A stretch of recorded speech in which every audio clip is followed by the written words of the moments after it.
Homer s'est assoupi au travail et cela a provoqué une panne d'électricité dans toute la ville de Springfield. Furieux, Carl et Lenny lui lancèrent des trombones, mais l'un d'eux glissa accidentellement dans la gorge d'Homer. Carl se précipita alors pour lui retirer toute une série de trombones coincés dans sa trachée.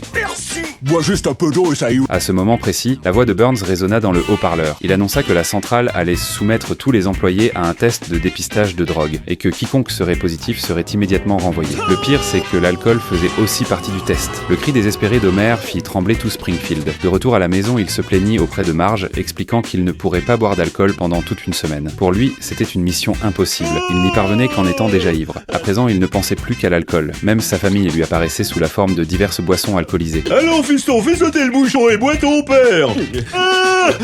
Au déjeuner, Homer voulut d'abord avaler quelques antidépresseurs, puis boire un jus de fruits. Mais Marge lui fit remarquer que ce jus contenait aussi de l'alcool. Et comme le test avait lieu le lendemain, Homer bondit de sa chaise en espérant transpirer pour éliminer. Oh, pinaise, il faut que je boive du café et du thé glacé. Marge le retint aussitôt, rappelant que le thé glacé contenait lui aussi de l'alcool. Chaque fois qu'il voulait manger ou boire quelque chose, Marge l'arrêtait net. Un lot de vie.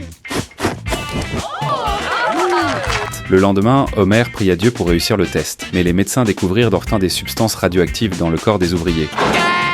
Afin d'éviter de payer des indemnités, Burns convoqua une assemblée générale et décida de remplacer tous les travailleurs humains par des robots. Des caricatures